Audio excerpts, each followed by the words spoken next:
Napa Valley is 50 miles north of San Francisco and easy to get to. It is a protected agricultural preserve, and the primary activity here is growing grapes that will make great wine. There are parts of Napa Valley that look like the district of Provence in France, or Bordeaux or Burgundy. And anyone who knows northern Italy will quickly spot parts of the valley that are similar to Tuscany. Napa is one of the most beautiful places in North America. The busiest months of the year are September and October, when the wineries are harvesting their grapes and starting to make wine. It's also the height of the tourist season. If you'd like less crush and more care, then January through March is the right time to make your visit. The fields are quiet, traffic is light, and it's easier to get a reservation at the best restaurants. The residents of Napa Valley appreciate visitors, and during the early months of the year, they have more time to welcome them. You can stop into everything from a mustard festival to a neighborhood barbecue. But Napa Valley is not the kind of place you want to come to for a single day. You really need 3 or 4 days to appreciate what's happening here. And no matter what time of the year you come, you're always better off on weekdays than weekends. The most extraordinary way to see the valley is by balloon. Joyce Bone is the owner and chief pilot for the Bonaventura Balloon Company. I love the sense of freedom, the sense of peace, the serenity, the magnificence.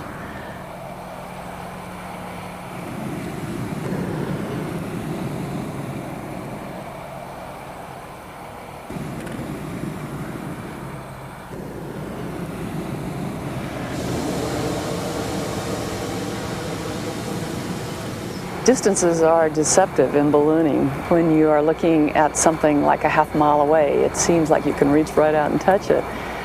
I think that's one reason why people aren't afraid ballooning when they think they're going to be afraid of heights. It's just so close. It's like a painting all the way around you, only you're part of the painting.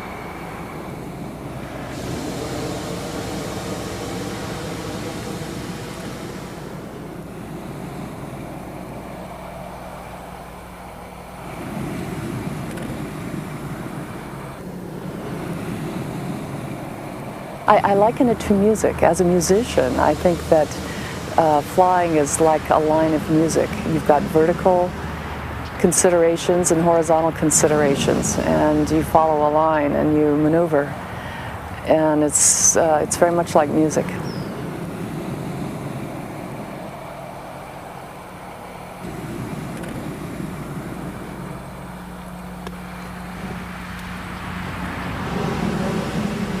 That was the first time I went ballooning, and I loved it. The feeling of gently floating along above the world, the amazing peace and quiet, it's a wonderful way to travel. The valley runs north to south for 30 miles, and the main road along its length is Route 29. The first town that you come to as you head into the valley from San Francisco is Napa. The plan for Napa was laid out in 1847, which makes it the oldest town in the valley. It's located on the Napa River, which runs down to the top of San Francisco Bay and then out to the Pacific Ocean. During the 1800s, all commercial shipments from Napa Valley, including wine, were transported from the docks at Napa. When the California Gold Rush got started in 1849, Napa became a favorite winter hangout for the miners. Today, Napa still has much of its river town atmosphere, and one of the largest collections of Victorian houses still on their original sites.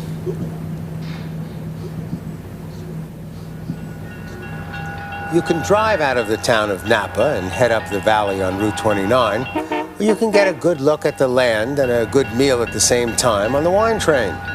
The Napa Valley Railroad Company was founded in 1864 and continued in operation until 1987, when it was purchased by the Napa Valley Wine Train Company, under the direction of Vincent Di Domenico, who at the time knew more about steaming rice and conching cocoa than spiking rails and rolling stock. His family business invented rice-a-roni and owned Giardelli chocolate, and he thought it would be great to have a classic old train to take people up the valley while they ate and drank. So every day, the Napa Valley wine train takes passengers on a 3-hour ride up the valley. Meals are served in a restored 1917 Pullman car. Mahogany paneling, brass fixtures, etched glass, rail travel and dining as it was in the golden age of the Iron Horse. And you can drink the wine of the vineyards as you pass them. 3 hours later, and you are back in Napa. If you're moving up the valley, town by town, the next place on the trail is Yountville. During the early 1800s, a North Carolina mountain man by the name of George Calvert Yount wandered into the neighborhood and hung around as a handyman. He became friendly with General Mariano Vallejo, who was the Governor General of the territory, which at the time belonged to Mexico. In 1836, George changed his name to Jorge Concepcion Yount, converted to Catholicism, and was rewarded by the general with a huge tract of land, which is now downtown Yountville. Yountville is home to some of Napa Valley's most famous restaurants. Makes sense to have great food in Yountville. Napa Valley's first vines were planted here, and today the town is surrounded by some of the valley's most famous winemakers. And what's the point of having good wine if you don't have good food to go with it?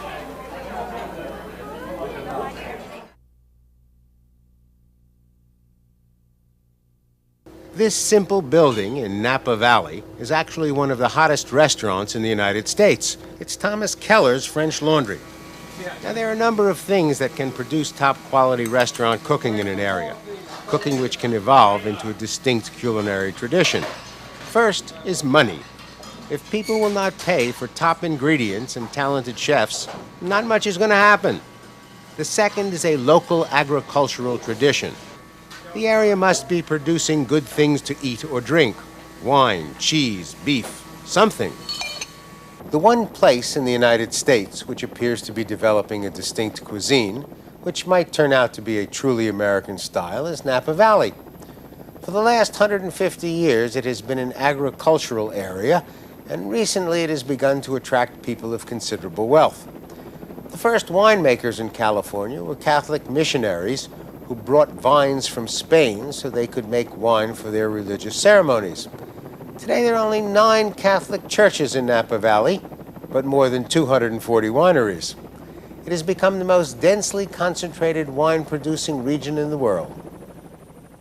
For the first 100 years, the wines of Napa Valley were much better off at Mass than they were at meals. But all that changed in 1976.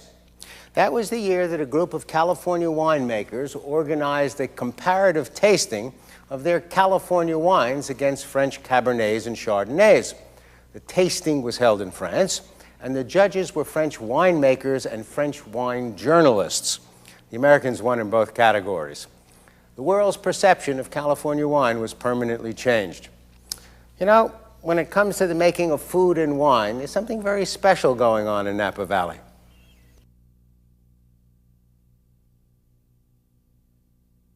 A good place to take a look at the modern history of winemaking in California is the Beaulieu Vineyard in Rutherford. During the early 1900s, Georges de la Tour, a chemist from a French grape-growing family, founded his own winery in Napa Valley. During Prohibition, Beaulieu prospered while other wineries were forced to close. Georges happened to hold the contract to supply altar wine to the Archdiocese of San Francisco. And churches across the country looked to the Archdiocese in San Francisco for their own altar wine. The Archdiocese referred those requests to George. And George shipped hundreds of boxcars filled with his finest wines to the churches of the Midwest and the East Coast. Now, even though George was making wine for religious purposes, he always made the finest wines he could. And as those boxcars passed through Chicago, many of them mysteriously disappeared. It seems like the fine vintages that were being presented in the mornings at Mass were showing up at speakeasy meals at night. When Prohibition ended in 1933, Beaulieu was producing excellent wines, and Georges' socially connected wife began promoting them to San Francisco society. But Georges was always interested in improving his wine. So in 1938, he hired Andrei Chelichev, a Russian-born, French-trained wine expert who had studied at the Pasteur Institute. Andre revolutionized winemaking throughout California. Today, one of his students, Joel Aiken, is the director of winemaking at Beaulieu Vineyards. Joel is also one of the great experts on how the barrel that a wine is aged in affects the taste of the wine. Well, in a small oak barrel, you get flavor from the wood. It's a beautiful flavor. The wood is aged and toasted, so you get a smoky, toasty, woody character that complements the wine. It's wood, so it actually breathes a little bit, and it turns a very young, green, harsh wine into a nice, mature, full-bodied wine that you want to drink. One of the indications of the importance of winemaking in Napa Valley is that the most famous wine barrel maker of France, Second Marot, has set up a classic barrel-making facility in the valley. Visitors can come in and see barrels being made with the same procedures and the same tools that have been used for hundreds of years. Our best guess is that barrel-making techniques were developed by prehistoric boat builders to keep water out. But by about 2000 BC, we see that barrel makers are using them to keep water in. The first written reference we have to barrel making was actually Julius Caesar when he described the ancient Gauls of France rolling barrels filled with burning pitch at his troops. In the 300s, it got to be big business. The Catholic Church was ordering huge vats for deep submersion baptism of the newly converted. And in the 1600s, it gets to be an even bigger business when international trade and intercity trade expand and everybody wants to ship something in a barrel. A barrel maker is known as a cooper, and he starts his work by selecting about 30 oak staves that were harvested 2 years ago, dried, and matured in the company's wood yards. They are assembled into the shape of a barrel and held in place with metal hoops. This process is called raising the barrel, or making the rose. For the next half hour, the barrel is heated over a wood-fired flame while the cooper sprays water inside and out. The heat and the humidity give the wood flexibility. A winch is used to gradually tighten and arch the staves, producing the traditional barrel shape, at which point additional metal hoops are set in place. The dome shape that results is exceptionally sturdy and resistant to stress. When it is lying down, which is its natural position, the entire mass of the form rests on a few square inches. A child can easily maneuver a full 350-liter cask with one hand. The newly formed barrel is ready for a 15 to 20-minute toasting over an open flame. Only the inside is toasted, and the amount of toasting is set by the winery that ordered the barrel. Toasting changes the chemical makeup of the wood. Hundreds of different compounds are developed, each with its own flavor and aroma. Vanillin is the most dominant flavor, but every compound imparts some element to the wine that will be stored in the barrel. Each winemaker has slightly different specifications for toasting, all part of his attempt to control the final taste and aroma of the wine. After toasting, the staves are trimmed and grooves cut in place for the barrel heads that close the ends. The heads are cut and measured and set in place. The final hoops go on, some sanding and finishing to bring out the beauty of the oak. And finally, as coopers have done for hundreds of years, the master craftsman signs his work, which means it's time to barrel along.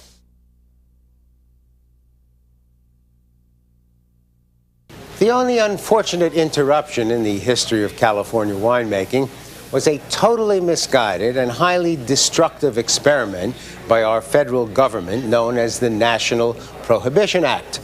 From 1919 to 1933, they tried to keep law-abiding citizens from drinking anything with alcohol in it. Many of the great California wineries were forced to close. But there was, however, one positive benefit to Prohibition. A number of those wineries realized that they could use their facilities for making great cheeses. Today, California is the nation's leading dairy state. In 1993, it passed Wisconsin in milk production. About half of California's milk goes into the making of cheese, which is produced in 130 different varieties. One of the country's most popular cheeses is also a California original. It is called Monterey Jack, and it's named after the place where it was first made and the guy who first made it. Today it is produced in various forms by more than a dozen different California cheesemakers. David Viviani is a third-generation artisan cheesemaker who specializes in jack cheese. His grandfather learned to make cheese when Prohibition closed the winery where he worked. In 1987, it was the first cheese factory west of the Mississippi River to win a gold medal in Wisconsin. Today they are making Sonoma Jack. After the solid curds have been separated from the liquid whey, the curds are flavored, measured into cheesecloth, and rolled into balls.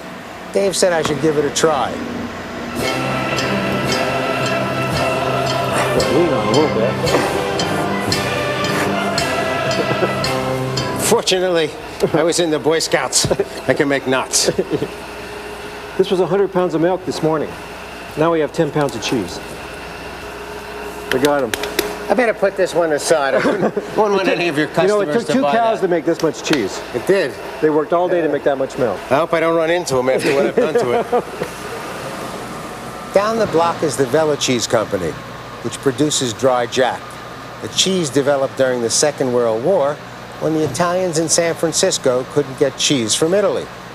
Okay, what we have here is the dry jack, a mixture, what you see here, of pepper, cocoa, and oil is mixed together, and each wheel is individually rubbed and put on the carts, and these will age 7 to 9 months minimum.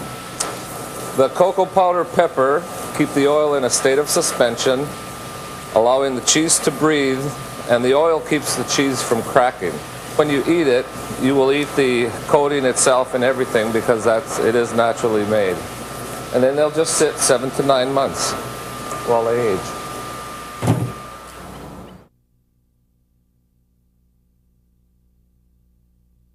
Napa's history as an area for winemaking goes back to the work of the Spanish missionaries in the early 1800s. Its cheese-making goes back to the 1700s. But its history as a place to come and rest goes back for thousands of years. These days, there are a number of great spas located in the western part of the United States. Many are elegant resorts designed for a 3 or 4 day visit in the classic tradition. An example is Meadowood in Napa Valley. Meadowood is a private estate set among 250 acres of thickly wooded land. The main building houses the reception area, and there are rustic small buildings tucked into the forest that house 85 rooms and suites. The aspect that struck me the most was its stillness. The spa at Meadowood has all the traditional treatments, but whatever they do, they take a very Napa approach to it.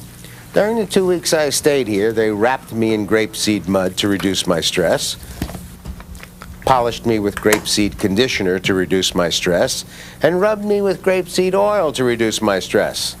But there's historic precedent for all this grapeseed business.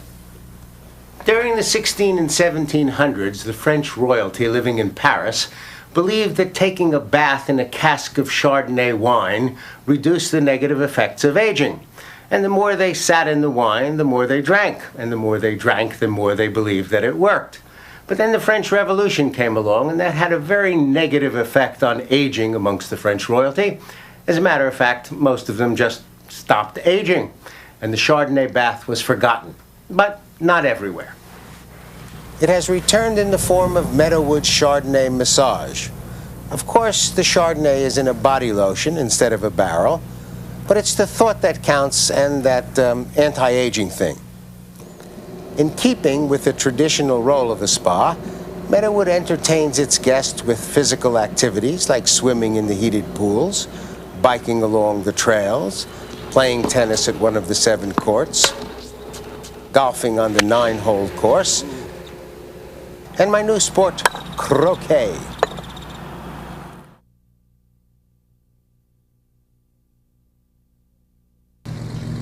A dramatic way to get a look at Napa Valley is to take a ride in the wine plane. Jim Higgins and his wife Kim will take guests on a private aerial tour. It gives you a unique view of how the vineyards, mountains, lakes, and canyons come together to form this beautiful valley. I find this to be a particularly interesting and beautiful part because of the way that the vines kind of hang on to the hillside. They have to really struggle to grow. There is such fantastic drainage here that the root system actually has to dig down and work very hard. When the vine has to work hard, it produces a more flavorful, intense grape. And it typically works out that whatever looks good from the air typically tastes good in your glass as well. And down to the right, you'll notice as we circle around, Meadowood Napa Valley, nestled in the hills. It has its own private little valley, and you can see it clearly defined here by the golf course. And then if you look at the large green spot in the middle that's a perfect square, that's the croquet lawn. Well, the objective of the game is to win. Yes, I like that. I like that. I'm in. I got it. There's a certain pattern you have to follow. Okay. So you go through each wicket twice, once in each direction. And the object is for me to get the 2 balls on my side through all 6 wickets twice and hit the stake before you get your 2 balls through all 6 wickets and hit the stake. When you swing, you want to swing the whole mallet from your shoulders. It's the shoulders or the top of the pendulum. So you draw your hands back to the body and you extend out through the ball. So the whole mallet swings and the arms should move more. So you want everything relaxed. The only thing that should move when you swing a mallet and hit a ball is your arms. Your head stays down, the body doesn't move, just a nice smooth swing from the shoulders. Just like that. There you go. That's not makeable. Give yourself a chance. One of the hard parts about the game is learning to make the balls do what you want them to do. It's a lot of physics. A lot of geometry and physics, yes. There's one trick shot that comes into play once in a while. Let's say red ball needs to make this wicket, but the blue's in my way and I've already hit it, so I'm not allowed to hit it again. So the only way to do that is to put my feet in front of the ball, which allows me to hit down on top. That way I got through and I didn't touch the blue ball and it's all legal. I'm real glad we're not playing for money.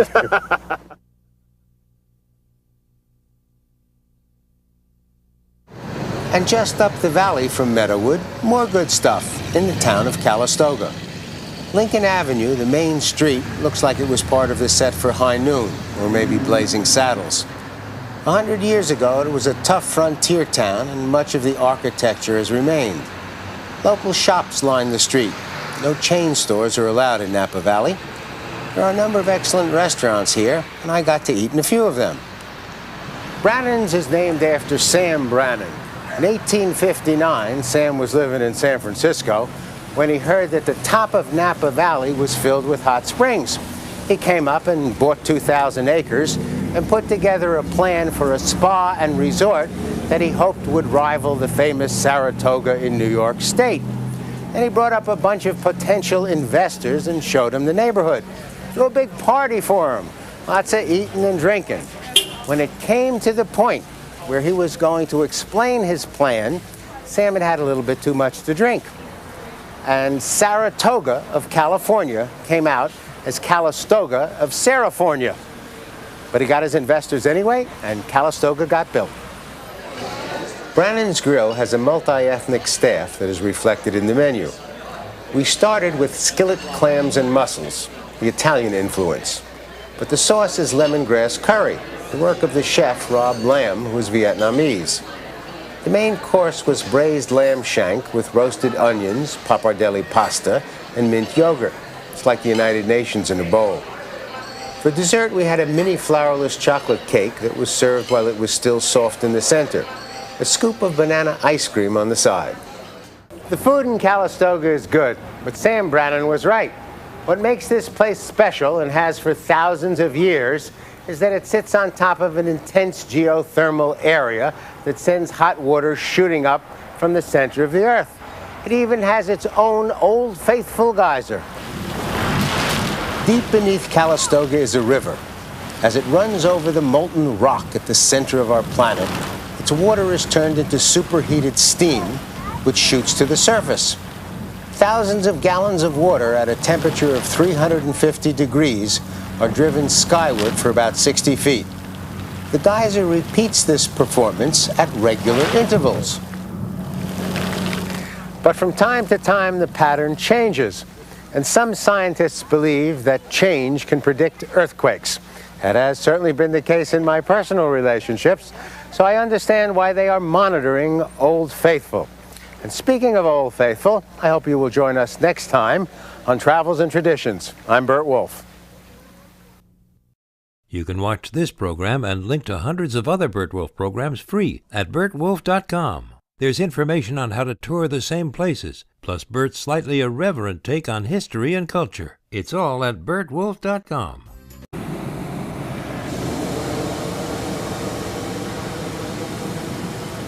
Distances are deceptive in ballooning. When you are looking at something like a half mile away, it seems like you can reach right out and touch it.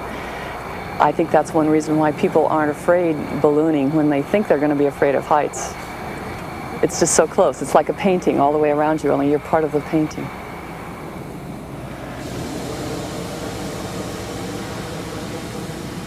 In Italy, we'll quickly spot parts of the valley that are similar to Tuscany. Napa is one of the most beautiful places in North America. The busiest months of the year are September and October, when the wineries are harvesting their grapes and starting to make wine. It's also the height of the tourist season. If you'd like less crush and more care, then January through March is the right time to make your visit. The fields are quiet, traffic is light, and it's easier to get a reservation at the best restaurants. The residents of Napa Valley appreciate visitors, and during the early months of the year, they have more time to welcome them. You can stop into everything from a mustard festival to a neighborhood barbecue. But Napa Valley is not the kind of place you want to come to for a single day. You really need 3 or 4 days to appreciate what's happening here.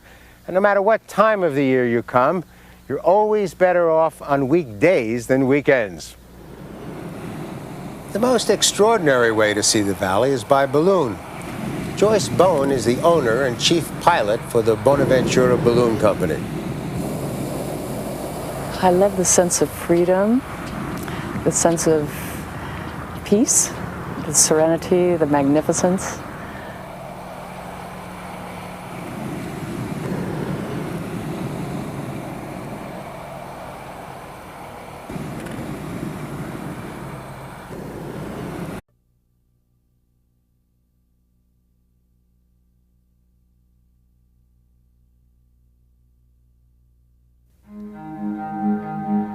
Napa Valley is 50 miles north of San Francisco and easy to get to. It is a protected agricultural preserve, and the primary activity here is growing grapes that will make great wine.